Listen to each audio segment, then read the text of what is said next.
সে already চলে আসছে, but আমাকে দেখে নাই। তো এখন আমি তাকে ডাক দিব।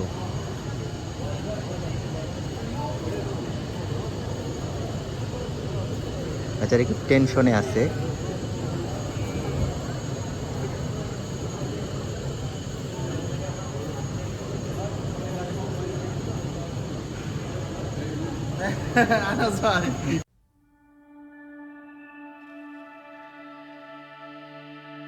অলরেডি স্নো পড়ে গেছে।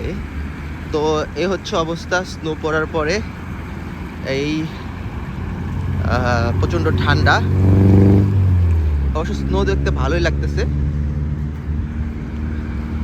তো আমরা যাচ্ছি এয়ারপোর্টে। আশা করি আজকে ইমরান ভাইকে খুব দ্রুত এয়ারপোর্ট থেকে ছেড়ে দিবে, আমরা তাকে নিয়ে খুব দ্রুত ভার্সিটিতে যাব এবং খুব দ্রুত তার কাজগুলো শেষ করব। তো এই ঠান্ডা ওয়েদারে একটা জিনিস বেশি ভালো লাগে, সেটা হচ্ছে আপনি যখন বাসা থেকে বেরোবেন তখন আপনি কয়েকটা কালার দেখবেন।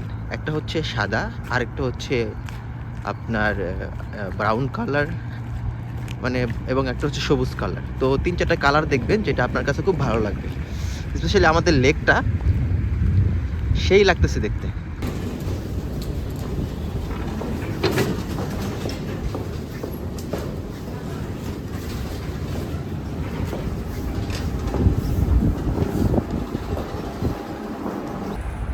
তো আমি অলরেডি চলে আসছি বাস স্ট্যান্ডে। তো আমাদের ইমরান ভাই কিছুক্ষণের মধ্যে ল্যান্ড করবে, হয়তো 20-25 মিনিট পরে। ওই যে বাস দাঁড়ায় আছে, দূরে দেখা যাচ্ছে বাস দাঁড়ায় আছে। তো এই বাসেরই এখন যায় টিকিট কেটে চড়বো। এই বাসটা মনে হয় আরও 10 থেকে 15 মিনিট পরে এখান থেকে ছেড়ে যাবে। তো আপনারা দেখতে থাকেন। অলরেডি স্নো পড়ছে, খুব ভালো লাগতেছে দেখতে। তো খুব দ্রুত এয়ারপোর্টে পৌঁছে যাবো আশা করতেছি।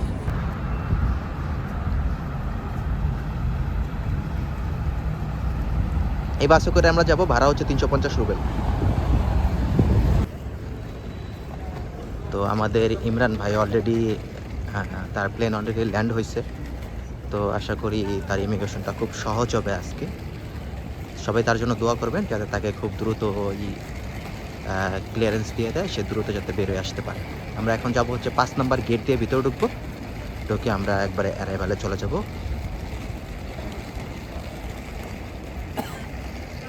এই হচ্ছে এয়ারপোর্টের পরিবেশ, খুবই পরিষ্কার পরিচ্ছন্ন, নিট অ্যান্ড ক্লিন এবং দেখতে অনেক সুন্দর, অনেক জোস লাগতেছে। আমরা এখন যাব, এখানে হচ্ছে ইন্টারন্যাশনাল অ্যারাইভাল। তো আমরা চলে আসছি অ্যারাইভালে। এখন বাকিটা হচ্ছে স্টুডেন্টের, সে তাকে ছেড়ে দিলে আমরা খুব রিল্যাক্সে তাকে নিয়ে যেতে পারবো আশা করতেছি। মানুষজন ওয়েট করতেছে, অনেকের ফ্রেন্ডের জন্য ওয়েট করতেছে, অনেকের রিলেটিভের জন্য ওয়েট করতেছে।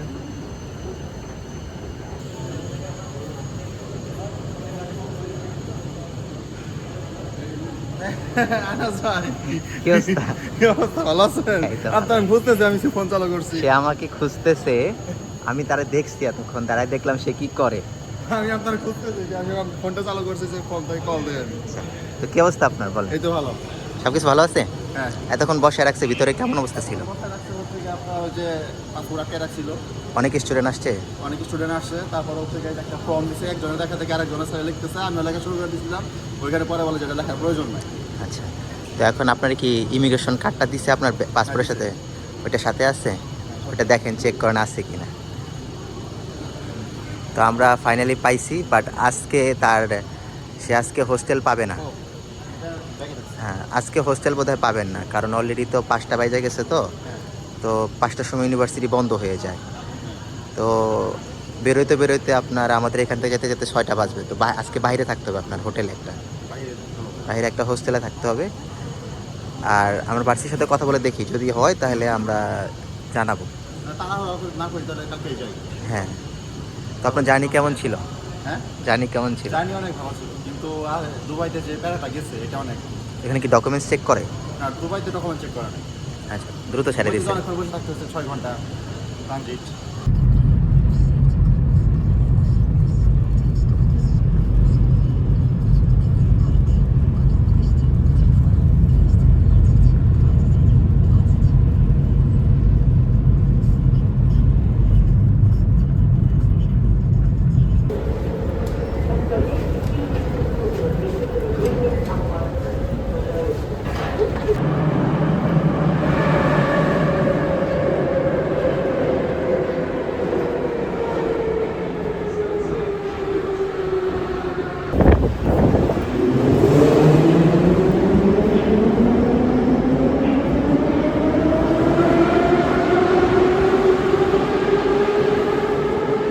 তো আমাদের ইমরান ভাইয়ের ব্যাংক কার্ড হয়ে গেছে। ইমরান ভাই ব্যাংক কার্ডটা কি দেখাবেন নাকি? এই যে ইমরান ভাইয়ের ব্যাংক কার্ড হয়ে গেছে, সিম কার্ড কিনা হয়ে গেছে। আমাদের মোটামুটি তার নর্মাল যে কাজগুলো দরকার ছিল সেগুলো হয়ে গেছে। আমরা এসবার ব্যাংক থেকে অ্যাকাউন্ট করে ফেলছি। এখন আমরা একটু তার একটু কাজ আছে, সে যেহেতু সে টিউশন ফি পেমেন্ট করবে, তো তার জন্য তাকে এখন যাইতে হবে টাকা এক্সচেঞ্জ করার জন্য। সেখানে যাব, সেখানে গিয়ে আমরা টাকা এক্সচেঞ্জ করব, তারপর কালকে সে টিউশন ফি পে করবে। আমরা এখন আসছি, ইমরান ভাই তার টিউশন ফি দেওয়ার জন্য ডলার এক্সচেঞ্জ করবে। সব থেকে হাই রেটেড ডলার সেল করতে পারবে যেখানে, সেইখানে নিয়ে আসছি তাকে। তো আমরা আজকে ডলার রেটটা দেখবো, আজকে ডলার রেটটা কত আমরা একটু দেখবো। তো এখন সেলিং প্রাইস হচ্ছে 102, আমরা দেখতে পারতেছি 102 হচ্ছে ডলার রেট এখানে। তো আমরা এখান থেকে ভাঙাবো। এটা হচ্ছে মেট্রো রিস্কায়াতে, মেট্রো হচ্ছে ওই পাশে মেট্রো, ওই পাশে মেট্রো, মেট্রো থেকে ওভার হয়ে আসে এখানে আসলে আপনারা ডলার ভাঙাইতে পারবেন। দেখি ইমরান ভাই কি বলে, টেস্ট কেমন হবে চেক করে বলতে পারবেন? কেমন টেস্ট কেমন?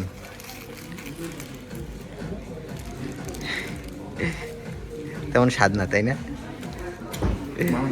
বাংলাদেশের মতো স্বাদ না। আপনারা দেখতে থাকেন, আমরা এবার বাংলাদেশের বদনাম শুনি, আপনারা দেখতে থাকেন। তো আমরা আজকে দিনের মতো কাজ শেষ করলাম। এখন ইমরান ভাইকে হোটেলে দিয়ে আমি বাসায় যাব। এরপরে কালকে আবার সকালবেলা আসবো, আইসা তাকে নিয়ে ভার্সিটিতে যাব। তো ইমরান ভাইয়ের আজকের দিনটা মোটামুটি ব্যস্ত ছিল। উনি একবারে সকাল থেকে এই পর্যন্ত শুধু দৌড়ের উপরেই ছিল আর কি। তার মোটামুটি অনেকগুলা কাজ আমরা করতে পারছি। তার ব্যাংক অ্যাকাউন্ট, সিম কার্ড, তারপরে হচ্ছে তার হোটেলের বিষয়গুলো। এরপরে কালকে আমরা ডলার চেঞ্জ, আর তারপর আমরা ডিনার করলাম। এখন আমরা বাসায় যাব। সে বাসায়, তাকে হোটেলে দিয়ে আমি বাসায় চলে যাব। কালকে সকালে এসে বাকি কাজগুলো করে তারপরে আমরা তার মেডিকেলও করব। তো ভিডিওটা একটু লম্বা হবে, 20 থেকে 25 মিনিটের। তো আপনারা দেখতে থাকেন, আশা করি ভালো লাগবে। অল্প টাকায় আর কি, আপনার এক রাতের জন্য 500 রুবেল, বাংলাদেশি টাকায় 550 টাকা এক রাতের জন্য আর কি। তো এখন সেখানে যাচ্ছি, তাকে এখান থেকে এখন ভার্সিটিতে নিয়ে যাব। আপনাদের অলরেডি বলছি জায়গাটা খুব নিরিবিলি, আশা করি তার ভালো ঘুম হয়েছে। একেবারে মেট্রো থেকে আসতে 12 মিনিট সময় লাগে, সাউন্ডও খুব কম ছিল, একেবারে নিরিবিলি জায়গাতে সে থাকছে। কালকে উনি এইখানে ছিল আর কি, মাত্র 500 রুবেলের বিনিময়ে এই হোস্টেলে থাকছে। হোস্টেলটা ভালোই। আসেন আসেন।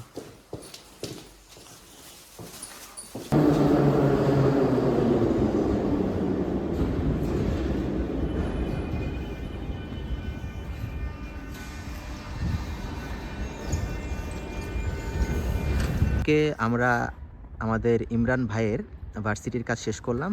সে ভার্সিটির কাজ শেষ করছে, আমরা কিছুক্ষণ পরে হোস্টেলে যাব।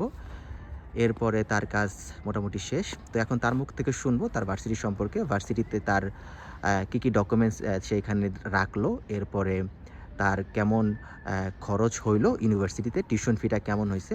তো ভাই আপনার ইউনিভার্সিটির এই যে আপনার যে ভার্সিটি আমরা দেখতেছি, হ্যাঁ, ইন্টেলেকচুয়াল প্রপার্টি ইউনিভার্সিটি মস্কো, আপনার পিছনে যেটা, এই ভার্সিটির আপনার টিউশন ফিটা আপনি কত টাকা আপনার লাগছে যদি একটু বলতেন? টিউশন ফি হচ্ছে গিয়ে 1 বছরের জন্য।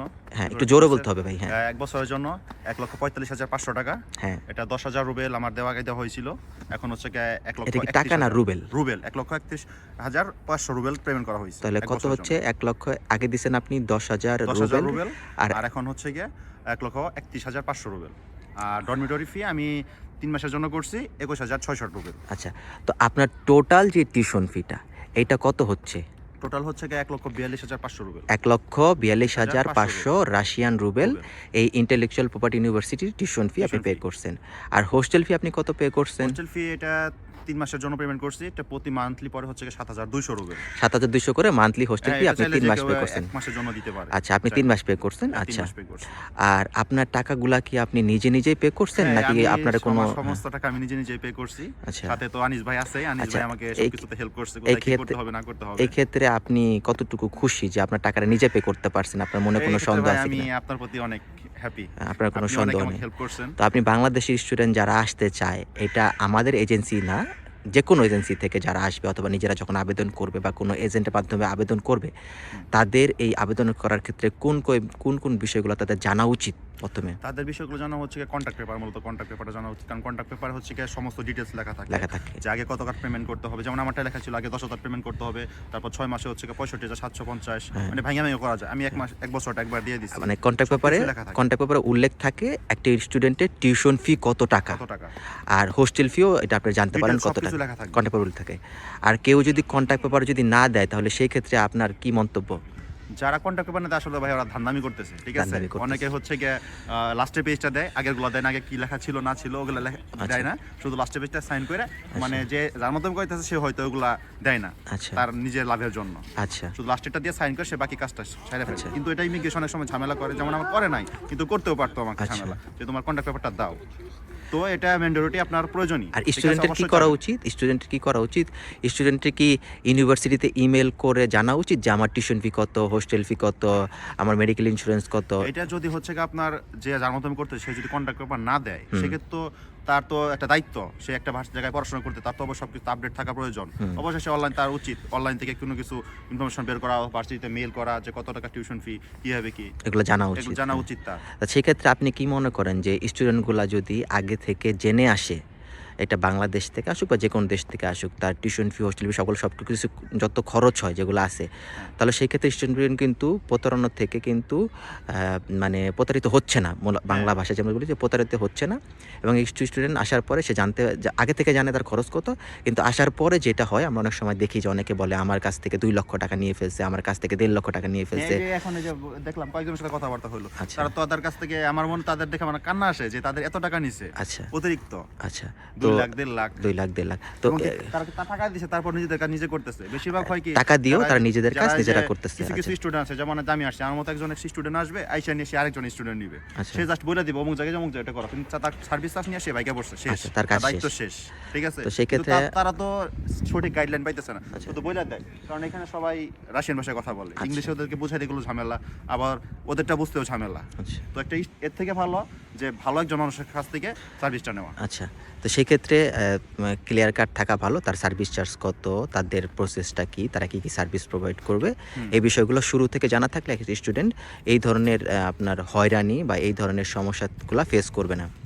কারণ মস্কোতে বা রাশিয়াতে অনেক ধরনের এজেন্ট আছে যারা কাজ করে, অনেকের লাইসেন্স পর্যন্ত নাই, অনেকে আপনার কাজ করে, সেক্ষেত্রে তারা কিন্তু সেক্ষেত্রে কিন্তু তারা সেক্ষেত্রে প্রতারণার শিকার হতে পারে। তো সেক্ষেত্রে আপনার রেকমেন্ডেশন হচ্ছে যারাই আসবে তারা সব কিছু জেনে শুনে আসুক। এটা হচ্ছে ইমরান ভাইয়ের রুম। হ্যাঁ, এইটাতে 2 জন থাকবে, এক রুমে 2 জন থাকবে এইটাতে। তো ওনাকে দিছে এই বেডটা, আর এখানে ওনার একজন রুমমেট আছে এইখানে, আর এই পাশে হচ্ছে পড়াশোনা করার জন্য টেবিলের ব্যবস্থা আছে। তো ইমরান ভাই বাংলাদেশ থেকে কাঁচামরিচ নিয়ে আসছে আমার জন্য।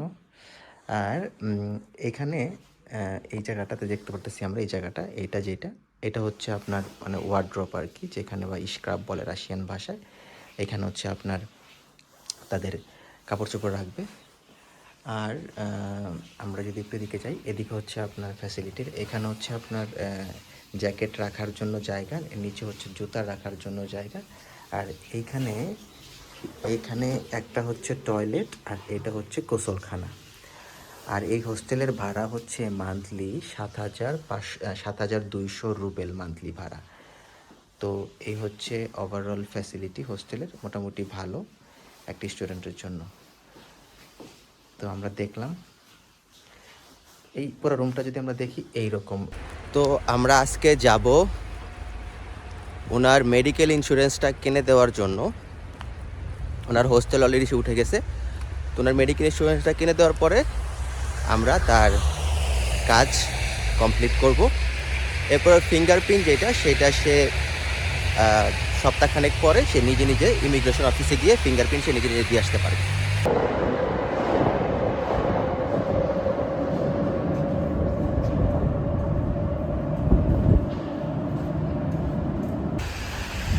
তো ওনাকে নিয়ে আমরা যাচ্ছি মেডিকেল ইন্স্যুরেন্স কেনার জন্য।